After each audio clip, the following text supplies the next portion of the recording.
there's a lot of interest in siting utility scale solar farms in drinking water source management areas where there's a history of nitrate leaching and pesticide leaching to groundwater.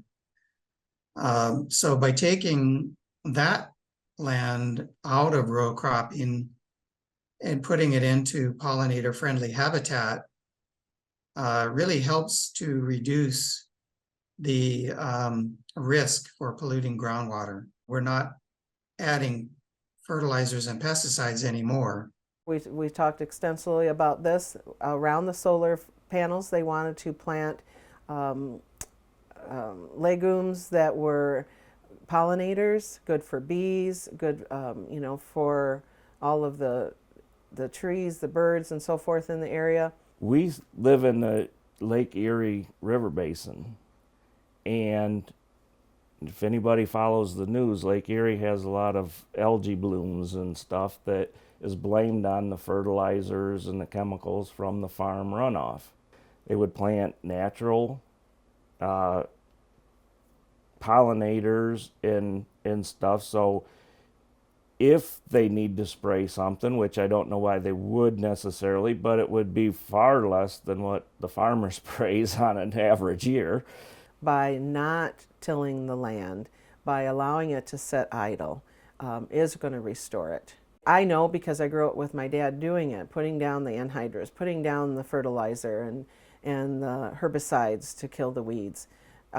All of that's necessary when you farm. And the reality is it's more and more is needed to do the same thing that 40 years ago, half of what is required. And so yes, it would be good for the land to sit. The pollinators don't have to be fertilized. So you're reducing the inputs of fertilizer relative to what was there beforehand. And over the long run, the pollinator habitat builds up the soil and allows for better infiltration and reduced runoff. Because when you put solar down, you do proper vegetation management, that perennial vegetation that they maintain on the solar panels, that's going to hold that land in place, prevent the runoff and all the issues that come with our dominant agricultural system. We've had generations of family that's farmed in this area.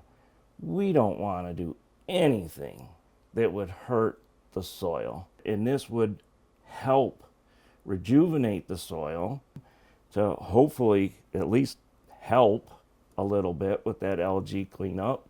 The pollinators, it's been proven that the farms around the solar fields or where there's pollinators have actually produced a better yield because of the pollinators.